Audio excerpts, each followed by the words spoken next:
history, on this day in 1945, Adolf Hitler took his own life in an underground bunker as Soviet troops closed in on Berlin. Soon after his death, Nazi Germany surrendered to Allied forces. It marked the end of... For decades, Adolf Hitler's death has been shrouded in mystery, fueling conspiracy theories that he escaped, faked his death, or vanished into history's shadows. But now, in 2025, scientists have finally uncovered shocking new evidence that puts the speculation to rest. What really happened to Hitler's body? Were the old stories true? Or were we all misled? The answers they've found may change what we thought we knew forever. Let's dive into the revelations and uncover the truth. What actually happened to Hitler's body? It was the final spring of World War II, and Nazi Germany was crumbling fast. In the east, the Soviet Red Army had bulldozed through Poland and was now crawling toward Berlin. On the Western Front, the Allies, led by the US, Britain, and friends, were closing in too. There was no more Luftwaffe blitz, no more hope for Hitler's fantasy empire. Just a cornered dictator and a ticking clock. Hitler had already buried himself deep inside an underground bunker in Berlin, far beneath the Reich Chancellery. It was cold, bleak, and surrounded by concrete, fitting for the final hideout of a man who had built his empire on fear. His paranoia was in full bloom. He knew his inner circle was falling apart. Even his once loyal generals were beginning to ignore his commands. The dictator had no interest in surrendering. He didn't want justice, prison, or a public trial. He wanted control over his own ending. As Allied bombs shattered the city above, Nazi leaders scrambled for power like rats on a sinking ship. Hermann Goering tried to take over in Hitler's absence. Bad idea. Hitler stripped him of all his titles and had him arrested for what he considered betrayal. Meanwhile, Heinrich Himmler, head of the SS and architect of some of the worst crimes of the war, was secretly trying to negotiate Germany's surrender without Hitler's permission. When Hitler caught wind of it, he was furious. Himmler, once seen as a successor, was now just another traitor. To make matters worse, word reached the bunker that Hitler's fascist BFF, Benito Mussolini, had been captured and executed by Italian rebels. His body was strung up in public like a warning. That image stuck with Hitler. He wasn't going out like that. On April 29, 1945, in the depths of his bunker, Hitler married his longtime partner, Eva Braun. It was the most depressing wedding in history. No cake, no guests, just the smell of fear and gasoline. After the ceremony, Hitler dictated his final will and testament. He blamed everyone but himself, obviously, and made sure to curse his former allies before signing off. There was still the matter of how to die. Himmler had left behind capsules, but by now, Hitler trusted no one. What if they were fake? What if this was just another setup? To test the poison, he gave a capsule to his German shepherd, Blondie. The dog died instantly. It was a cruel move, but for Hitler, it was proof it worked. Later that day, he said his goodbyes, walked into a back room with Eva, and shut the door. When Hitler's valet finally entered the room, he was hit with a strong smell of gunpowder and something sour, probably the Eva Braun's body lay intact, suggesting poison. Hitler's was a different story. He had a gunshot wound to the head and a pistol nearby. The dictator was dead.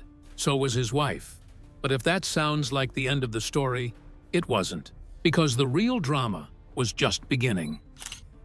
The Soviets wanted a trophy. The last thing the Nazis wanted was for Hitler's body to fall into enemy hands. Stalin had already put a bounty on capturing Hitler alive, dreaming of dragging him into public and using him as a propaganda trophy. But with Hitler dead, that option vanished. Joseph Goebbels, who was now the highest-ranking Nazi left in the bunker, sprang into action. He ordered Hitler and Eva Braun's bodies to be wrapped in a rug and carried into the garden outside the bunker. There, they doused the corpses in petrol, threw in some paperwork for kindling, and lit the match. There was no funeral. It was a cover-up.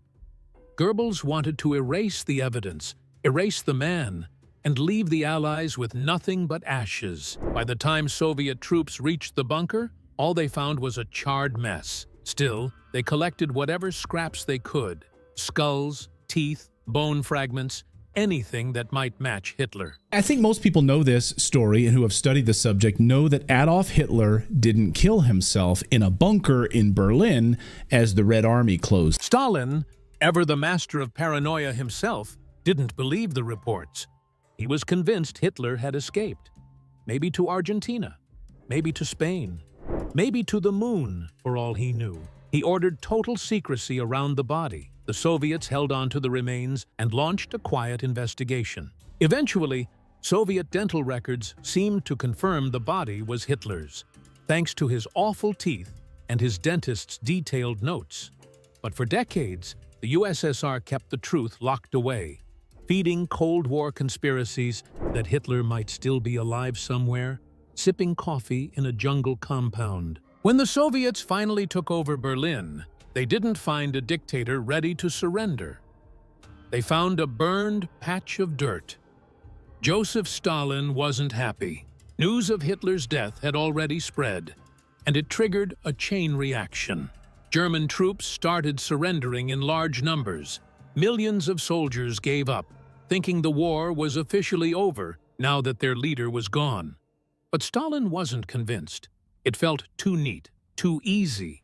After all the destruction Hitler had caused across Europe, Stalin expected something more. The Soviets found what they believed were Hitler and Braun's dental remains, burned and brittle, but still enough to make a preliminary ID. That should have been the end of it. Instead, Stalin started pushing a very different narrative. Stalin didn't just doubt Hitler's death. He wanted the world to doubt it too. Just 1 month after his forces uncovered the supposed remains, Stalin told Field Marshal Georgy Zhukov to draft a scenario explaining how Hitler might have escaped. Stalin even suggested at the Potsdam Conference that Hitler was probably hiding in Spain or Argentina. And because Stalin was Stalin, people listened. This wasn't some fringe theory. It came straight from one of the most powerful men in the world. The effect was immediate. In the United States, early surveys showed that a majority of Americans believed Hitler could still be alive. Meanwhile, in the Soviet Union, the idea spread like wildfire, helped along by official statements and constant speculation. As if things weren't messy enough, Hitler's loyalists jumped on the bandwagon. Otto Abetz, a former Nazi ambassador to Vichy, France, publicly claimed that Hitler was still alive and had simply gone into hiding. That wasn't just talk. It gave underground Nazi sympathizers a reason to keep fighting.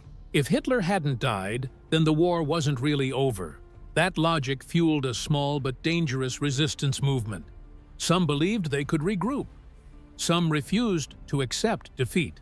Others just wanted revenge. The result? Allied forces now had to deal with scattered, underground Nazi resistance, while also trying to rebuild Europe. It was bad enough that multiple intelligence agencies, especially in the US and Britain, had to get involved. And not just for cleanup.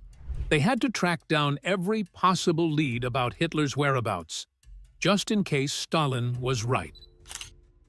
The myths keep spreading. By 1946, the war was over, but the rumors were still going strong.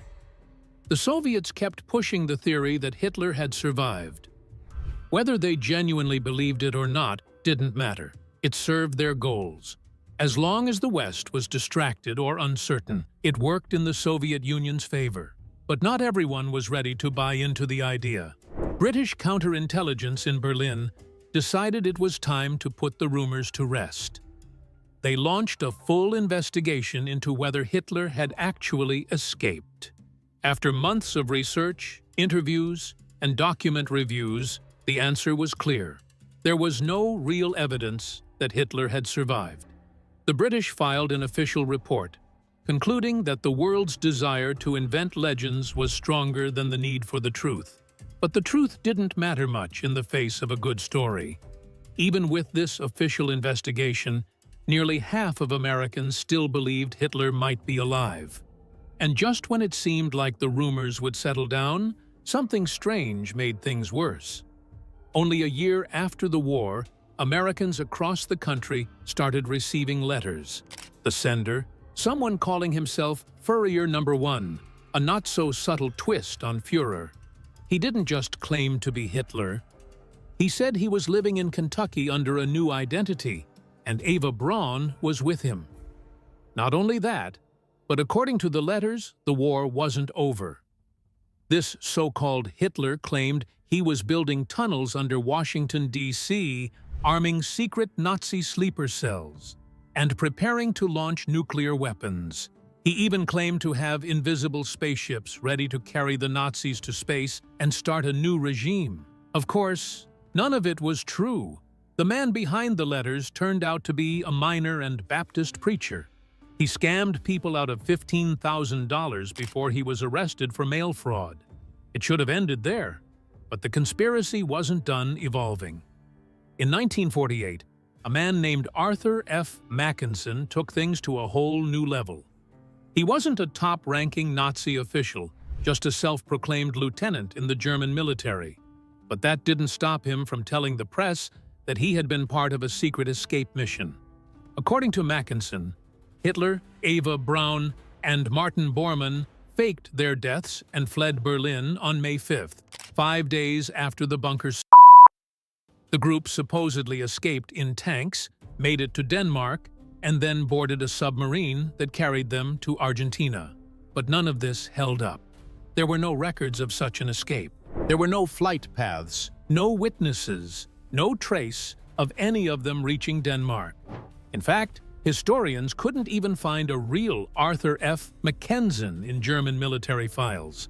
Some believed his name was a fictional nod to August von Mackensen, a famous general from World War I. The most likely explanation? A fake story made up by newspaper editors to sell papers. And it worked. The public ate it up, and the myth kept growing. The body double theory. If Hitler had escaped, then whose body was found in Berlin? That's the question everyone kept asking, and conspiracy theorists were more than ready with an answer. They pointed to Hitler's well-documented paranoia. He didn't trust anyone, often had people taste his food to check for poison, and was constantly surrounded by security. Some witnesses even claimed he used body doubles. So the theory goes like this. One of those doubles was killed in the bunker and used to stage Hitler's death. The body was burned and dumped in the crater, just like the story said. But the real Hitler was long gone. A Nazi-friendly safe zone far away, possibly South America, where several high-ranking Nazis were known to have fled. With just enough truth sprinkled in, the theory stayed alive. And the less evidence there was to support it, the more people believed that someone must be hiding something. In the 1950s, U.S. intelligence agencies couldn't catch a break. The FBI and CIA were flooded with tips claiming Adolf Hitler had faked his death and escaped. Hitler actually fled Germany weeks before that using a group of underground tunnels that led to an airstrip, and that airstrip was flown. He was flown from Berlin out. The sightings came from all over the country. Sometimes it was a guy with a suspicious mustache at the grocery store. Other times, it was a traffic cop who took his job just a little too seriously. Every time, the agencies would open a brief investigation, skim the surface, and then toss the files straight into the trash. Still, the conspiracy didn't die. It crawled into places it didn't belong, like the Nuremberg trials. Even there, one judge reportedly gave the idea a moment of thought before dismissing it. The rumor was too loud to ignore, but not convincing enough to take seriously. Eventually, in 1956, West Germany stepped in. Its judicial system released an official report stating that Hitler had, in fact, died exactly the way history said he did. That should have ended things right there. While the Western Allies were ready to close the book on Hitler, the Soviet Union kept flipping through the pages. Stalin didn't buy the story. Despite having access to the same information as the Americans and British, he chose to keep things vague, and that wasn't by accident. The theory that Hitler might still be alive served a purpose. It gave Stalin a reason to justify Soviet control in Germany and keep pressure on the region. From the very beginning, the Soviets made things difficult. They blocked independent investigations into Hitler's death, allowing only limited access to the bunker months after the fact. The teams that made it found evidence. Hitler and Eva Braun's personal items scattered around, but they didn't get far. Soviet officials soon kicked them out again, citing flimsy accusations. While the public was left guessing, Stalin gave private orders. By the end of 1945, Soviet intelligence was told to run a full investigation. This time, it would be done properly with science, not guesswork. Investigators returned to the bunker and collected blood samples from the couch and the wall, where Hitler was believed to have died. Lab tests revealed the blood type was A, Hitler's known blood type. They also dug deeper into the bomb crater outside and found skull fragments. One piece had damage consistent with a gunshot wound. It was a grim find, but it matched the reports of Hitler. These pieces of evidence seemed strong. They lined up with eyewitness testimony and supported the widely accepted story of a suicide in the bunker. But even so, doubts remained. The case was never airtight, and conspiracies thrive in gray areas. Why the rumors lived on. The idea that Hitler had escaped wasn't built on evidence. It was stitched together with fear, propaganda, and just enough mystery to keep it alive. The Soviets didn't help matters. Their refusal to be transparent only made people more suspicious, and the fact that other Nazi officials really had slipped away, men like Adolf Eichmann and Josef Mengele, who were later found hiding in South America, gave the theory extra oxygen. If those men could vanish, why not Hitler? But the truth is, Hitler was the most recognizable face on Earth at the time. Hiding him would have taken more than fake passports and a quiet ranch in Argentina. It would have taken a miracle. No intelligence agency ever found credible evidence that he survived. No witnesses ever came forward with solid proof, just whispers and wishful thinking. Still, one mystery remained. What happened to the body? According to Soviet accounts, after Hitler died, his body was burned, buried, then exhumed and examined, and then gone. No one outside of Soviet command knew where it went. There was no grave, no ashes handed over, no physical trace left behind. That wasn't a mistake. A grave would have become a shrine. Neo-Nazis and sympathizers would have treated it like holy ground. He had lost control of the events, but still, Hitler was the uncontested leader of the Nazi Party and of Germany. Stalin made sure that never happened. But that decision to erase the body from existence left a vacuum. And people don't like vacuums. They fill them with guesses. The West pushed for more transparency, but they were never going to get it. Not from the Soviet intelligence system, and certainly not from the men who carried out the investigation. Because these weren't regular officers, they worked for one of the most brutal internal security agencies of the 20th century. Before the KGB took over foreign spying, the NKVD was the Soviet Union's terrifying watchdog. This agency handled domestic control, political repression, and the kind of investigations that didn't need trials. Think of it as the Soviet version of the FBI, but with far fewer rules and a lot more fear. The NKVD was responsible for the secret handling of Hitler's remains and the classification of all findings. It wasn't interested in satisfying public curiosity. It was only interested in maintaining power and shaping the post-war narrative in whatever way Stalin saw fit. And so, the files were locked away. The fragments of truth were kept out of reach, and the most infamous death of the 20th century became one of its most persistent mysteries. Unlike the FBI, the Soviet NKVD didn't operate with restrictions. It had almost complete authority across the USSR, and when they came for you, there was rarely an appeals process. Once they had you, it was over. Created in 1917 during the Russian Revolution, the NKVD wasn't just a national police force, it also controlled the country's entire prison system, including the brutal network of labor camps that would later become infamous as the gulags. Even though the organization was technically shut down and replaced a few times, Joseph Stalin made sure its power never faded. In fact, he brought it back even stronger and named it the official secret police of the Soviet Union. Their control went far beyond arrests. They controlled fear itself. And when it came to Adolf Hitler's death, they were in charge of the investigation and the disposal of his remains. Asking questions wasn't wise. In Stalin's USSR, curiosity didn't kill the cat. It got the cat a one-way ticket to Siberia. When the NKVD became the Ministry of Internal Affairs.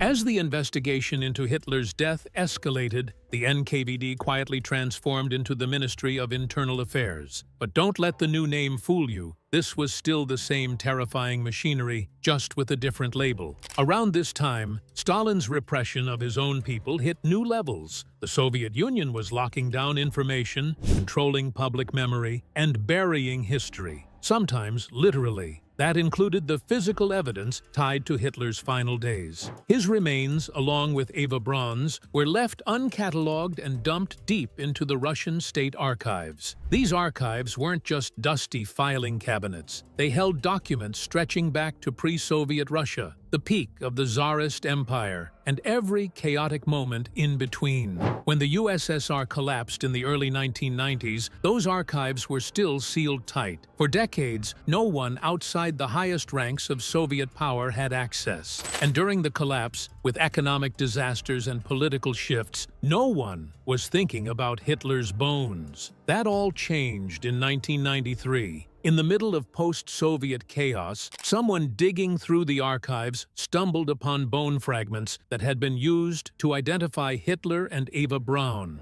That one discovery reopened a case that had been gathering dust for 50 years. Suddenly, everyone wanted to revisit every theory about Hitler's final moments. Had he really died in the bunker? Was there proof? What did the Soviets actually know? One of the most well-known accounts at the time came from Lev Bezimensky, a Soviet journalist. His book, The Death of Adolf Hitler, claimed there had been a top-secret Soviet investigation that uncovered shocking new details. According to him, Hitler had taken cyanide and suffered a long, agonizing death. The story was gripping, but it didn't hold up. Other historians quickly dismissed it as fiction, noting that no physical proof of such an investigation had ever been found. For decades, Bezimensky's version shaped public imagination, even as doubts grew. Everything changed again in the 1990s when Boris Yeltsin opened up Russia to the rest of the world. For the first time, outsiders could dig into Soviet archives and see what was really inside. And buried within the files was the real investigation, hidden since the days of Nikita Khrushchev. It was long, detailed, and entirely classified. In 2005, this massive 400-page dossier was finally published under the name The Hitler Book. Unlike the wild stories that came before, this one was real. It had been compiled for one reader only, Stalin. He wanted to know every single detail about Hitler's rule, his psychology, and especially his death. But here's the twist. Stalin didn't believe Hitler had actually died. He thought the Western Allies were covering up Hitler's escape, possibly hiding him somewhere as part of a post-war power game. So the question wasn't just whether Hitler was dead, it was how to convince Stalin that he was. No one could simply walk in and tell Stalin he was wrong unless they were fine with spending the rest of their life in a freezing labor camp. The Soviet intelligence community needed to go big, and that's what they did. The report took 4 years to complete and was finally handed over to Stalin in 1949. What began as a simple inquiry into Hitler's death evolved into a full psychological and political profile covering his entire reign from 1933 to 1945. The Soviets pulled together hundreds of secret Nazi documents, along with interviews from captured Nazi officials who were rotting away in Soviet gulags. The report that had to please Stalin.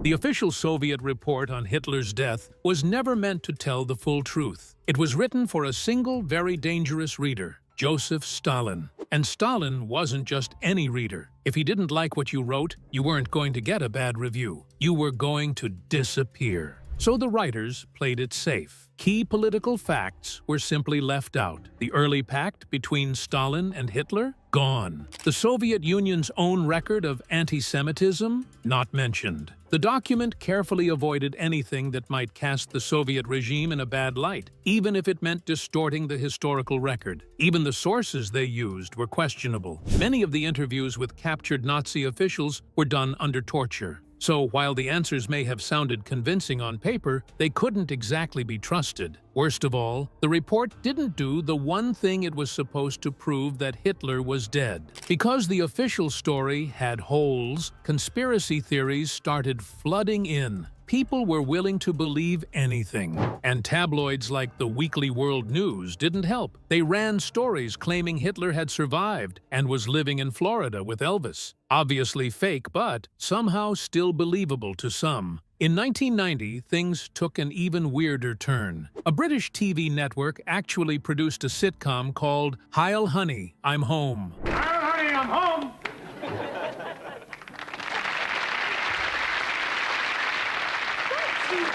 Heil Honey me! The show imagined Hitler living undercover in a British suburb after the war. To make it even more outrageous, the couple living next door were Jewish. It was meant to be satire, but audiences weren't laughing. The show was pulled after just one episode. While the public chased rumors, forensic experts focused on physical evidence. After the fall of Berlin, Soviet soldiers recovered human remains from the garden outside Hitler's bunker. The most important discovery was a set of dental fragments, a jawbone with dental work. These remains were shown to Hitler's personal dentist and his dental staff. The dentist's assistant, Käthe Häusermann, and a technician named Fritz Echtmann both confirmed the dental work matched Hitler's records exactly. Eva Braun's dental fragments were also found and similarly identified. Everyone who had worked on Hitler's teeth came to the same conclusion. Hitler was dead. He and Eva Braun had taken poison in the bunker. Hitler also shot himself to make sure he died quickly. The dental evidence was strong, but what happened to the rest of Hitler's body was still a mystery. The Soviets had said the corpse was burned,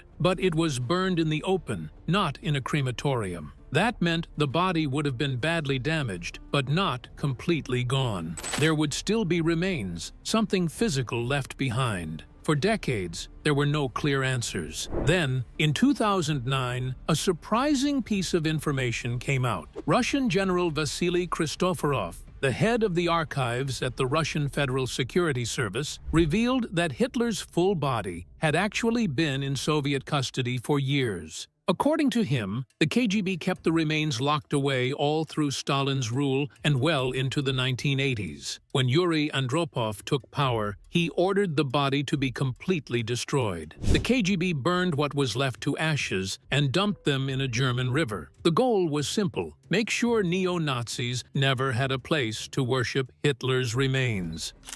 A forensic expert tackles history's biggest mystery.